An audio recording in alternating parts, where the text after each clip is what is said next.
नमस्कार मंडळी, शानदार मराठी रेसिपीमध्ये सर्व खवाईंचे मनापासून स्वागत आहे। तुम्ही भरपूर प्रकारची इडलीची रेसिपी खाल्ली असणार, म्हणजे तांदळाची इडली, तांदळाच्या पिठाची इडली, रव्याची इडली, मुगाची इडली, असे विविध प्रकारची इडली बनवली असणार किंवा खाल्ली असणार। तर आज मी तुम्हाला अर्धी वाटी पोहे आणि सोबत काही जिन्नस वापरून अशी मऊ लुसलुसीत जाळीदार इडली बनवून दाखवणार आहे। आणि इतकी हलकी फुल ही इडली होते, दाताने न खाता होटाने सुद्धा सहज खाऊ शकाल।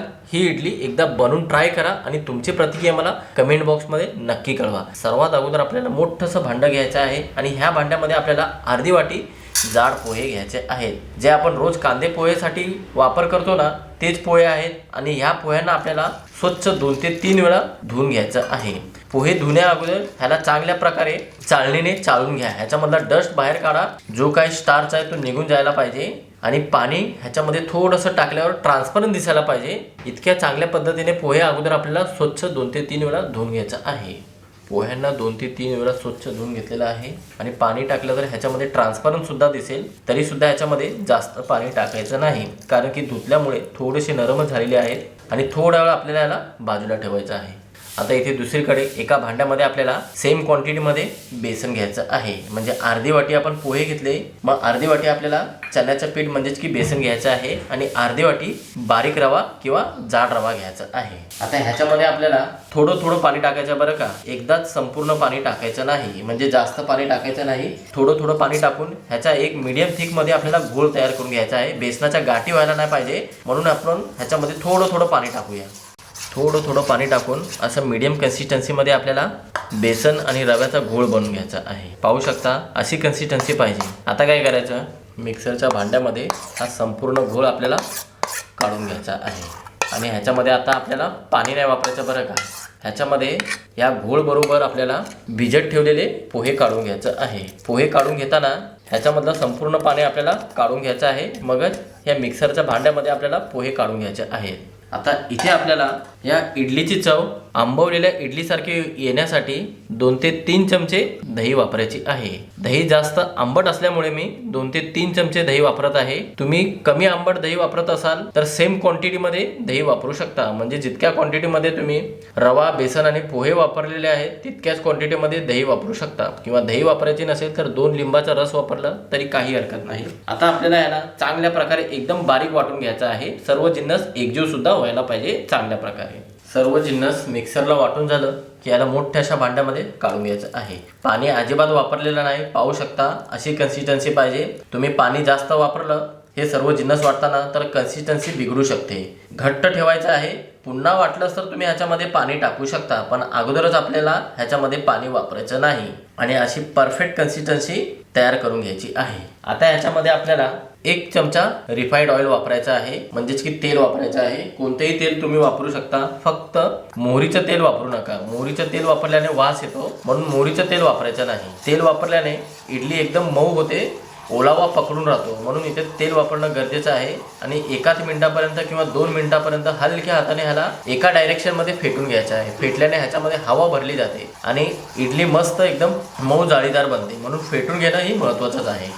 1.5 ते 2 मिनिटापर्यंत एका बाजूने फेटून घेतल्यामुळे बॅटरला मस्त हलकं फुल झालेलं आहे बॅटर। आता याच्यामध्ये आपण रवा वापरला आहे, बेसन वापरलेलं आहे आणि पोहे तर अगोदरच आपण चांगल्या प्रकारे पाण्यामध्ये भिजत ठेवले होते आणि ते नरम सुद्धा झालेले आहेत। रवा चांगल्या पद्धतीने आता भिजायला पाहिजे आणि नरम व्हायला पाहिजे, म्हणजे रवा फुलायला पाहिजे। चांगल्या प्रकारे सेट झाल्यावरच रिझल्ट एकदम परफेक्ट येणार, म्हणून 10 मिनिटं आपण झाकण लावूया बॅटर परफेक्ट सेट होण्यासाठी।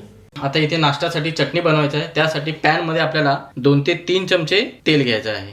तेल गरम झालं की यामध्ये आपल्याला 1 चमचा उडदाची डाळ वापरायची आहे आणि ह्या उडदाच्या डाळीला आपल्याला जवळपास 20 ते 25 सेकंद चांगल्या प्रकारे परतून घ्यायचं आहे, जेणेकरून ही नरम पडायला पाहिजे आणि थोडीशी शिजायला पाहिजे, म्हणजेच की परतून घ्यायचं आहे चांगल्या प्रकारे। ह्याचा रंग जास्त लाल होऊ देऊ नका, म्हणजेच की याला करपू देऊ नका। तुम्ही वाटलंच तर उडदाच्या डाळी जागी चण्याची डाळ सुद्धा वापरू शकता, किंवा उडीद डाळ व चण्याची डाळ दोन्ही वापरलं तरी काही हरकत नाही। या डाळीला 30 ते 40 सेकंद परतून झाल्यावर हलकासा लाल रंग आलेला आहे। आता ह्या वेळेस आपल्याला इथे 5 ते 6 लसणाच्या पाकळ्या व सोबतच 2 ते 3 हिरव्या मिरच्या, तिखट तुम्ही तुमच्या आवडीनुसार कमी जास्त करू शकता, व एक मोठ्या आकाराचा कांदा कापून घ्यायचा आहे, किंवा कसाही कापला तरी चालेल। आता कांद्याचा, मिरचीचा आणि लसणाचा कच्चेपणा जाईपर्यंत ह्याला जवळपास 1 मिनिटापर्यंतच परतून घ्यायचं आहे. कांद्याला जास्त वेळ शिजवून घेऊ नका, म्हणजे जास्त लाल होईपर्यंत आपल्याला कांद्याला परतून घ्यायचं नाही. तुम्ही वाटलंच तर कांद्याबरोबर टमाटर सुद्धा वापरू शकता, तुम्हाला लाल चटणी बनवायची असेल. पण मी थोडीशी वेगळी चटणी बनवून दाखवत आहे आणि ह्याची टेस्ट ही अप्रतिम येते बरं का. जवळपास 1 मिनिटापर्यंत कांद्याला मी परतून घेतलेला आहे आणि हलकासा कांदा बदामी रंगाचा झालेला आहे. तर ह्या वेळेस आपल्याला इथे अर्धी वाटी ओलं नारळ वापरायचं आहे. किसून वापरलं तरी चालेल किंवा तुमच्याकडे ओलं नारळ नसेल तर तुम्ही सेम क्वांटिटीमध्ये सुकं खोबरं सुद्धा वापरू शकता. पण सुकं खोबरं वापरल्यावर तुम्हाला थोडा वेळ जास्त परतावं लागेल ना, म्हणजेच की जवळपास 2 मिनिटापर्यंत परतून घ्यावं लागेल. आणि ओलं नारळ वापरलं की तुम्ही न परतून घेता सुद्धा ही चटणी बनवू शकता, पण थोडंसं परतून घेतलं की चव थोडीशी चांगली येते. ओल्या नारळाला सुद्धा मी 1 मिनिटापर्यंत परतवून घेतलेला आहे. आता काय करायचं, गॅस बंद करायचा आहे आणि ह्या सर्व जिन्नसांना चांगल्या प्रकारे थंड करून घ्यायचा आहे. मसाला चांगल्या प्रकारे थंड झाला की याला लहानशा मिक्सरच्या भांड्यामध्ये काढून घ्यायचा आहे. आता सोबतच भरपूर प्रमाणात हिरवी कोथिंबीर वापरायची आहे. बारीक नाही कापलं तरी चालेल. चव चांगली येण्यासाठी थोडीशी चिंच वापरायची आहे. चवीनुसार मीठ टाकल्यावर आता तुम्हाला कशी आवडते चटणी खायला, पातळ किंवा घट्ट, त्यानुसारच ह्याच्यामध्ये पाणी वापरायचं आहे आणि एकदम बारीक वाटून घ्यायचं आहे. तर मंडळी, चटणी वाटून झाली की याला मोठ्याशा भांड्यामध्ये काढून घ्यायची आहे. आणि चटणीची कन्सिस्टन्सी मी इतकी घट्ट ठेवलेली आहे, जास्त पातळ ठेवलेली नाही. तर त्यानुसारच तुम्ही सुद्धा मसाल्यामध्ये पाणी वापरून जसं तुम्हाला खायला आवडतं चटणी तशी तुम्ही बनवू शकता. आणि हो, आता मी हे सर्व मसाले परतवून घेतलेले आहेत तेलामध्ये. तर ह्याला तडका देण्याची काहीच गरज नाही. न तडका देता सुद्धा ही चटणी आरामात 1 ते 2 दिवस फ्रीजमध्ये ठेवून सुद्धा तुम्ही वापरू शकता. म्हणजे जेव्हा तुम्ही कोणताही नाश्ता बनवला तर त्यासाठी ही चटणी वापरू शकता. चला तर मंडळी, चटणी पूर्णपणे तयार झालेली आहे. आता फटाफट मी तुम्हाला नाश्ता बनवून दाखवतो. आता इथे एक पॅन घ्यायचा किंवा कढाई घ्या आणि त्याच्यामध्ये आपल्याला फक्त 1 ते अर्धा चमचा तेल घ्यायचं आहे. तेल गरम झालं की ह्याच्यामध्ये आपल्याला एक लहान आकाराचा कांदा एकदम बारीक कापून घ्यायचा बरं का, नाहीतर किसून घेतलं तरी चालेल. आणि कांद्याला आपल्याला काही सेकंद परतून घ्यायचा आहे, जेणेकरून ह्यांचा कच्चेपणा निघून जायला पाहिजे आणि कांदा एकदम हलकासा ट्रान्सपरंट दिसायला पाहिजे. तितक्या वेळेपर्यंत ह्याला परतून घ्यायचा आहे. तर मंडळी, 1 मिनिटापर्यंतच आपल्याला कांद्याला परतून घ्यायचा आहे, जेणेकरून ह्याचा कच्चा वास निघून जायला पाहिजे आणि हलकासा कांदा ट्रान्सपरंट दिसायला पाहिजे. आता इथे ह्या वेळेस मी एक कच्चा बटाटा घेतलेला आहे, किसून घेतलेला आहे. तुम्ही वाटलंच तर कांद्यासारखाच बटाटा सुद्धा कापून घेऊ शकता. तुम्हाला बारीक कापता जमत नसेल तर तुम्ही त्याला बारीकवाली किसणीने किसून घ्यायचं आहे. आता ह्याच्यामध्ये तुम्ही तुमच्या आवडीनुसार भाज्या वापरू शकता.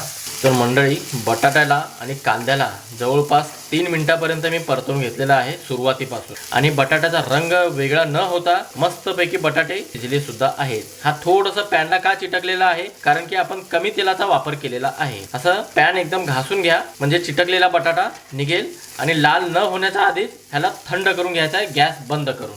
आता इथे 8 ते 10 मिनिटं झालेली आहेत आणि एकदा चेक करायचं आहे बॅटरची कन्सिस्टन्सी कशी झालेली आहे.